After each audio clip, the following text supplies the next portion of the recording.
Hello Uganda, it's Paul Talema once again, NRM Online TV. Today we are very privileged to host Mr. Selestino Babungi, the Managing Director of UMEME Uganda. You're very welcome to the show, Mr. Babungi. Thank you. Thank you for allowing to be hosted. Thank you. To start off, since 2005, 1st March to be precise, when you went into possession with the government of Uganda to supply Uganda with power, what are some of the achievements UMEME is proud of, or you as the Managing Director of UMEME can say, I am very proud of this? I think we step back before even 2005 to say that when the government took the bold move in 2001 to reform the whole energy sector, where they disbanded the UEB, broke the sector into 5 areas of generation, transmission, distribution, regulation, and policy, I think we are starting to see the benefits of that bold move. Of course, the distribution subsector, which deals with the end user customers, was privatized. And UMEME was given a concession for 20 years from 2005 to 2025. Yes. The second thing that happened then was they opened up the generation side, okay, to private sector to come and participate. Of course, government retained the transmission company and also the regulation and policy. What are the benefits we have seen so far? If you start from generation, we've seen the installed capacity for the country grow from an average of 240 megawatts in 2005, around there, right? To now, as we speak, 1,167. Wow. We've seen more than 30 independent power producers come on board. We have Bujagali, 250 megawatts. We have the solar plants, Tororo, Soroti. They opened recently one in this side of Kisozi, you know, Yes. Kabula Soke, Yes. right? We've seen a lot of mini hydros come on stream. And recently, you've seen the president commissioned another major plant, yeah, 183 megawatts in Isimba. So generation has drastically grown.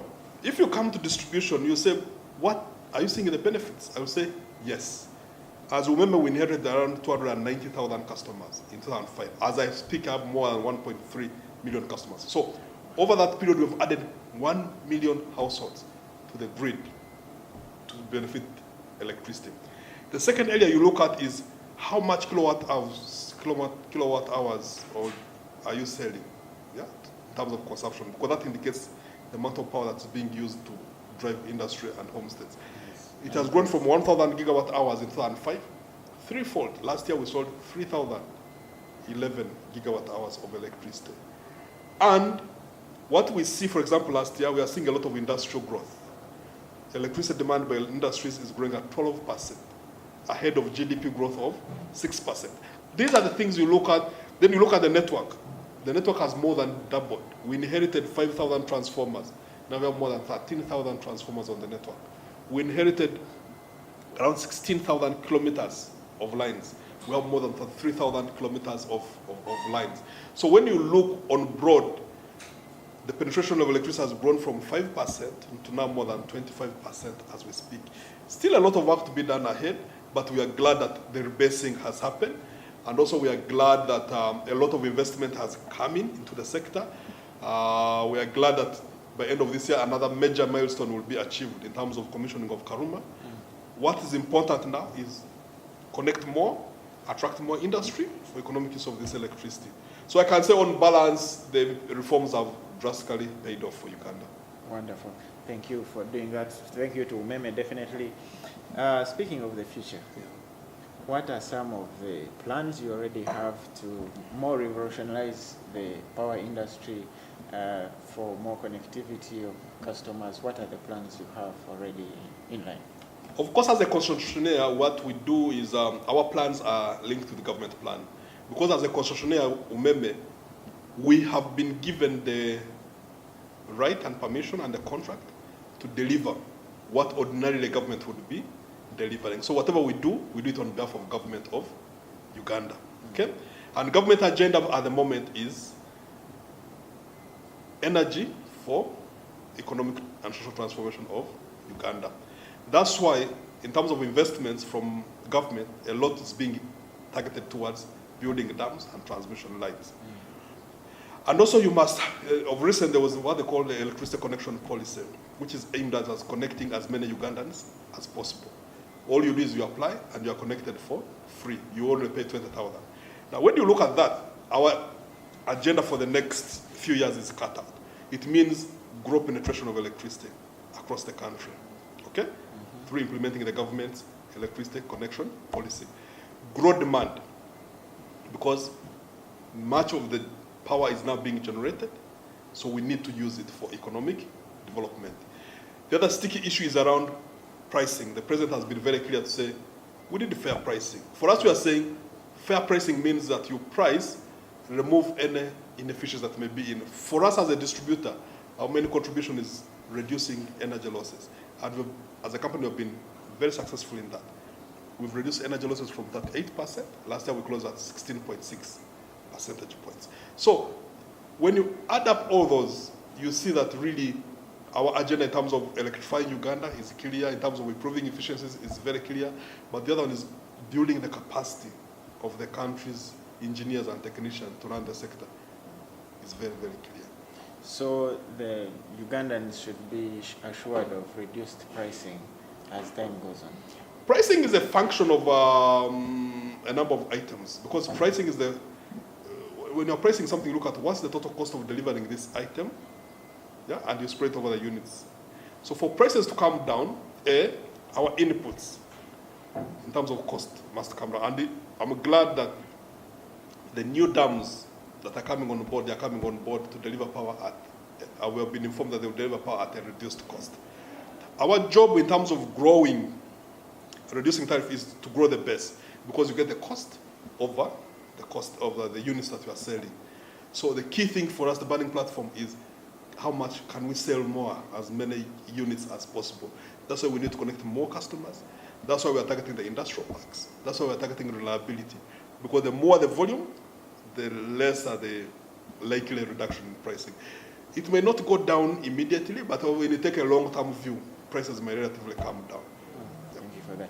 Now, as the managing director of a multi-million-dollar company in Uganda, would you say Uganda has been a very good working partner or a bad one to an investor out there who wants to come and invest in our country? The beauty of it is, and I'm really glad of this, that UMEME is a listed company. It's on the Uganda Securities Exchange. So it's very transparent in terms of its operations. We have, when the district was built in 2012, it gave an opportunity to as many Ugandans to participate in the ownership and driving the agenda for UMEME. I'm glad the National Social Security Fund, NSSF, is the largest shareholder in UMEME. It owns 23% of the company. And shareholder represents all the workers that contribute to that fund. Sure. So indirectly, all those workers have a stake in advocating and promoting UMEME.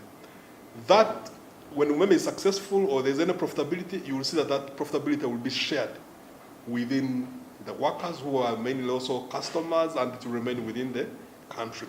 We have 5,000 other shareholders, 5,400 more shareholders in UMEME. What is important is also we have international investors investing in UMEME. So they will watch Uganda. And by the time an international investor puts his money in the country, you look at what's the country's political stand, what are the economics for the country, what are the prospects for growth for the country. When I put in my money, can I get out my money? Are there fair returns? Are the regulatory environment stable, predictable, fair to attract international funds? And I'm glad that when you look at the country, really, when we engage these international investors, they look at Uganda as a high-growth country. Geopolitically, you come here, you set up your shop here, you have a plant here, you have a market in South Sudan, you have a market in Congo, you have a market in Rwanda, you have a market in Kenya. And I'm not surprised, last year you may have seen that we are net exporters to these countries. Yes. So even if you put up your plant here, you have infrastructure to evacuate your plant and reach the market. So the market is there, bigger than Uganda. The other element you look at is the macros of the country. They're a bit stable. Currency is depreciating within the ranges. Inflation is below 5 percentage points, right? If you look at the banks, there's stability in the financial sector. Investors love that. But for the energy sector, it's very important for the regulatory environment to be stable and predictable. It's a bit challenging, but we need that predictability in the regulatory environment so that more investors can come into the country. One important lesson for international investors or any other investor, they hate unpredictability. They lack stability. And capital will just move where there's less noise. So if the environment becomes unstable, then it moves, it moves, it moves. I'm glad that Uganda, we are still attracting international funds to invest in the country. Thank you, Mr. Babungi, for the time. You've heard it from him. Uganda is a stable country for all the investors. You can always come here to this country. Thank you, UMEME, for the good job you're doing and for the future plans. Thank you so much. Thank you. Paul Tarema, for God and my country. Thank you.